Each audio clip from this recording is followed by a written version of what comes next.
নমস্কার বন্ধুরা, তোমরা সকলে ভালো আছো তো? আমি মোটামুটি ভালো আছি। তোমাদেরকে স্বাগত জানাচ্ছি আমার চ্যানেলে। চলো আজকে একটা রেসিপি করা যাক, খেতে অসাধারণ স্বাদের। চলে এসেছি আজকে একটা রেসিপি নিয়ে। চলো রেসিপিটা কিন্তু ফুলটা দেখবে। ফুল দেখার পর তোমরা আমার মতো করে এইভাবে করবে। অল্প ইনগ্রেডিয়েন্টসের মধ্যে কিন্তু অতিরিক্ত অসাধারণ স্বাদের রেসিপি। আজকে আমার ছেলের বায়না ছিল একদম দোকানের মতো মটরের ঘুগনি করার জন্য। তো রাতের বেলা মটর ভিজিয়ে রেখেছিলাম প্রায় 250 গ্রাম মতো।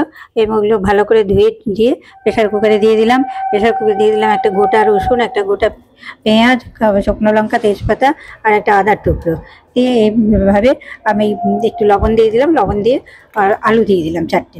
আলু দিয়ে এবার সেদ্ধ করে দিয়ে দেবো। 5-6টা সিটি মারলে হয়ে যাবে। তো 5-6টা সিটি মারে এদিকে আমি বাটনাটা রেডি করে নেব। বাটনা কিন্তু আমার বিশেষ কিছু নেই। আমি নামিয়ে নিলাম, সেদ্ধ হয়ে গেছে, নামিয়ে নিয়েছি। আলুগুলো তুলে নিয়েছি, রসুন পেঁয়াজগুলো তুলে নিয়েছি। কড়াই বসিয়ে দিয়েছি, কড়াইটা গরম হতে থাক। এই যে রসুনটা সিদ্ধ ছিল সেই রসুনটা, যে আদাটা দিয়েছিলাম, আদাটা, কাঁচা লঙ্কা, তোমরা জানো আমার শরীরটা ভালো না, কাশি এখনো ভালো হয়নি।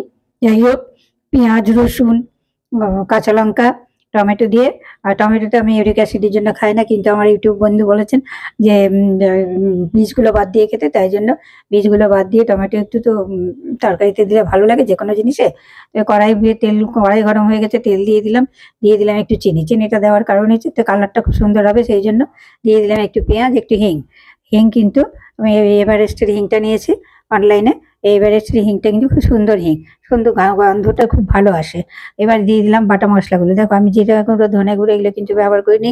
একমাত্র আমি ব্যবহার করার মধ্যে কাশ্মীরি লঙ্কার গুঁড়োটা ব্যবহার করি কালারের জন্য। তাছাড়া আমি ঝালের জন্য যেটা দিই সেটা কাঁচা লঙ্কাই ব্যবহার করি।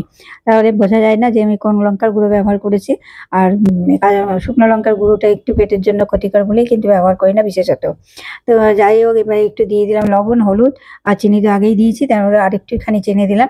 ঘুগনির মধ্যে যদি চিনি না দেওয়া যায়, সেটু চিনি টেস্ট না হয়, টমেটো আছে, আমি তারপরেও একটু কিন্তু তেঁতুল দেবো। একটু তেঁতুলের টক দিতে গেলে ঘুগনির স্বাদটা একদম আলাদা হয়। অনেকেই বলে বাড়িতে কেন দোকানের মতো স্বাদ হয় না। এটা অনেকের কাছেই শুনি যে বাড়িতে দোকানের মতো স্বাদ হয় না। তার কিছু সিক্রেট জিনিস আছে, যেটা হচ্ছে হিং দেবে আর এই তেঁতুলগুলো জল দেবে। তার মধ্যে যদি তোমরা তো বেশি আমিষ খেতে পছন্দ করো, তাহলে মাংসের ঝোল যদি দাও আরও ভালো হয় খেতে। তো এবার আমি কষে নিয়েছি মশলাগুলো। কষে নেওয়ার পর মশলাগুলো কিন্তু আদা দেওয়া আছে, ভালো করে কষতে হবে। একদম ভালো করে না কষলে কিন্তু আদার কাঁচা গন্ধটা অনেকক্ষণ থেকে যায়। এবার আমি দিয়ে দিলাম মটরগুলো, দিয়ে দিলাম, নিয়ে নাড়িয়ে দিলাম। নাড়িয়ে নিয়ে এবার 2টো আলু ভেঙে ওর মধ্যে দিয়ে দিলাম। এখানেও কিন্তু একটা স্বাদের আসে। আমরা আলুগুলোকে একটু ডুমো ডুমো করে দিই, ওটাকে ভাঙি। কিন্তু আলুগুলো যদি সিদ্ধ করে যদি এইভাবে চটকে দিয়ে যায়, তাহলে কিন্তু সুন্দর স্বাদটা আসে আর টেস্টটা। আর আমার ছেলে বলেছে দোকানের মতো একটু পাতলা পাতলা, এই বেশি যদি গ্রেভিটা ঘন করে দেওয়া হয় পরে আরও জমে যায়, সেই জন্য। এবার একটু জল টল দিয়ে নেড়ে চেড়ে ভালো করে ঢেকে দিলাম। ঢেকে দিয়ে বললাম যে একটু পাতলা পাতলা দোকানের মতো খেতে চেয়েছে আমার ছেলে, সেই জন্য। পেঁয়াজ কুচি দিয়ে, লেবু দিয়ে, ধনেপাতা দিয়ে খাবে।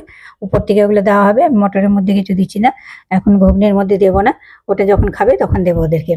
তো এইভাবে আমি বেশ একটু খানিকক্ষণ ফুটিয়ে নিলাম, মিনিট 10 ফুটিয়ে নিয়ে এবার একটু তেঁতুলগুলো জল দিয়ে দিলাম। এই তেঁতুলগুলো জলটাই কিন্তু একটা আলাদা স্বাদ আর মাত্রা এনে দেয়। যাই হোক, আমার মটরের ঘুগনি মোটামুটি কমপ্লিট হয়ে গেল।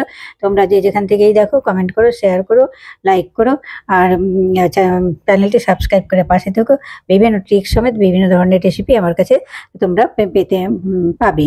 আর পেঁয়াজ কুচি উপর থেকে ছড়িয়ে দিলাম। এই পেঁয়াজ কুচি দিয়ে, ধনেপাতা দিয়ে, কাঁচা লঙ্কা কুচি, লেবুর রস দিয়ে তাদেরকে পরিবেশন করব। লেবুটা আমারও খাওয়ার কারণ আছে, আমার ওই পটাশিয়ামের জন্য, সেই জন্য লেবু আমি খাই না, তাই জন্য লেবুটা পরে থেকে দিই। নমস্কার, ধন্যবাদ, ভালো থেকো, সাবধানে থেকো, সুস্থ থেকো।